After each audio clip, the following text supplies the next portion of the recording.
The latest episode of Tony Khan's Room Reading Challenge has a thrilling twist.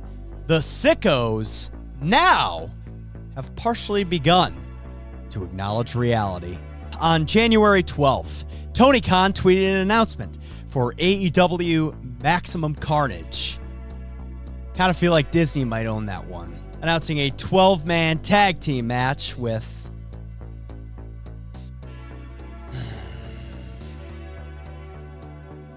Cope teaming with FTR, Hobbs, and the Outrunners to challenge the Death Rider stable and the Learning Tree, Chris Jericho's faction. Besides a 12-man tag being one of the laziest potential methods of booking, it also shines as a perfect way to illustrate how Tony Khan has zero idea how to tell a story. Remember how I've said before that AEW doesn't have storylines, just excuses for matches, things that happen that lead to a match, characters and consequences be damned? Yeah, this is that. Just from a character perspective, right? Mox and the Death Riders have acted as some kind of a correction, I guess, for AEW's sins and losing its way, right? So then, what the hell are they doing? Teaming with the Learning Tree, a Le Meta postmodern Redditor group that is everything they've railed against. Basic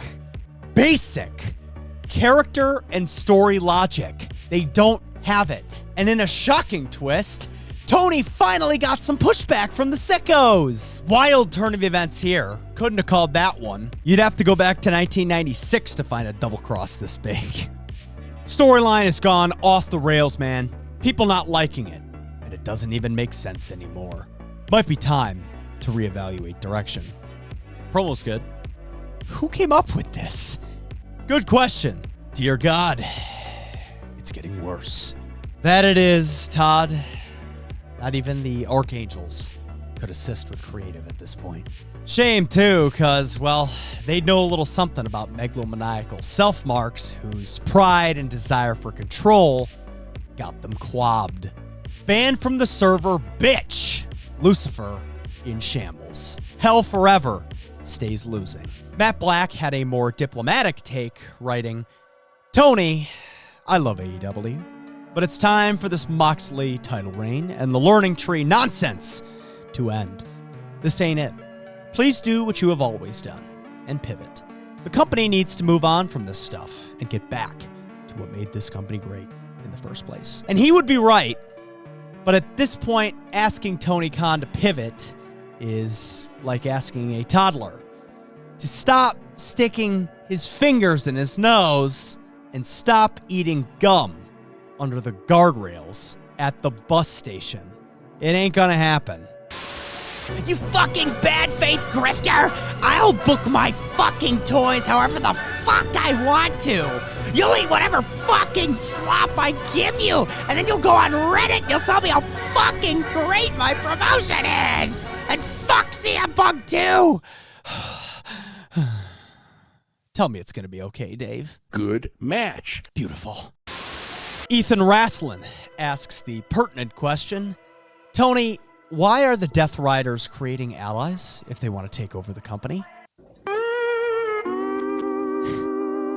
This kind of question is the worst one you could ask AEW and its management. You know why? Because by doing that, you're asking them to stand on business. You're asking them to answer and to be accountable for creative decisions. And if expecting anything other than Tony to tell you how great everything is, you would sadly be mistaken. Speaking of platitudes, wouldn't be an AEW video if we didn't spotlight at least one Glazer, one robot, one member of the Khan Collective, whose personality he downloaded was indeed a file he found on Reddit. In this particular case, it's the Supa Dupa Nakwa Luka Snuka Pupa Buka. Buka Man GCW, who chimes in with this brilliant, profound fedora wearing take. Guys, it's wrestling. And these are wrestlers. If you don't like wrestling, just say that, and they'll do Antiques Roadshows instead. Wait a minute. This is wrestling? Dude, thank you for telling us. Because we're all just so fucking stupid, and we all don't have the esteemed privilege of being enlightened like you. There's just no way that I'd be able to tell that the subject that we're discussing is professional wrestling. You hear, everyone? It was all a misunderstanding. We didn't know it was professional wrestling. Smug sarcasm, being detached, and entering a conversation to feel above it all ain't a personality, little bro. Now go buy some Funkos or something. Now beyond the e-beef, this nonsensical booking has manifested a real backlash. Whether it be wrestling YouTubers, pundits, critics, you name it, AEW fans seem to finally be acknowledging to themselves that Tony has zero intention to hand over the book, and the company will continue on this path indefinitely. Because we seem to be in this era now where elite leaders of entertainment, politics, or other major institutions are being succeeded by the spoiled children of prior elites. So a guy like Tony Khan has never been told no. So it's no wonder why he responds to CM Punk and Jack Perry minorly scuffling in the backstage area, thinking that it's a threat to his life, because it is. What has Tony Khan done beyond inheriting some money from his father to warrant a leadership position in a major promotion? Seriously, what has he done? The guy's a laughingstock literally everywhere else. Marrow over there, okay? Let's call this like we see it. How about this Jacksonville owner, Khan? And he's got his kid, who's the head of the statistical data. How can you say anything about Jacksonville when you got the kid sitting in the freaking front office? What's he ever done in football?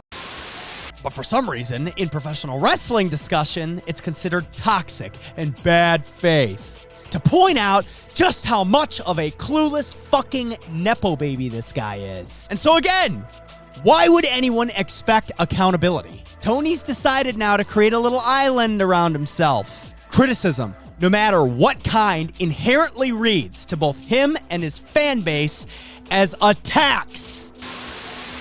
To be AEW is to be under constant attack. You do a great show, and the next day somebody's saying something negative. You do 5 great shows in a row, somebody says something negative. You break the ticket record for the most tickets ever sold for any wrestling show in the history of the world, and somebody has something bad to say about it.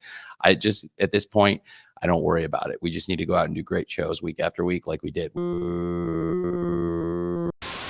Why does he keep saying great, you might ask? Because to someone like Tony Khan, great is not a metric of quality. Great does not mean a measurable, tangible result based on concrete numbers or the tenor of public sentiment. Great is not something that he can point to in his prior history and advocate for. Great just means the smell of his own farts, because nobody has successfully been able to tell him no. Tony's booking philosophy is this: everything I do is great. Go fuck yourself. And so while I'm glad that what's left of the AEW audience is getting vocal, I just hope that they know the only way that this changes is if Tony Khan is not in the booker's chair. To AEW fans, you gotta be specific about what it is you're asking for. You need to ask Tony to step down. If you are truly invested in the success of AEW going forward, you need to specifically ask for Tony Khan to step away from all involvement in the creative direction of the show. You need to ask Tony to get a booker, a staff, or both. You need to ask this over and over again until it happens, because it's the only chance that this company has at growth. But what about you, Kino Crew? How would you fix All Elite Wrestling? Let's just say you give it a clean slate. You brought in, Tony's not involved. Go crazy. What's your dream vision for saving this place? Let me know down below. Whatever you think, however you book, just make sure to keep it Kino, 'cause life is cinema.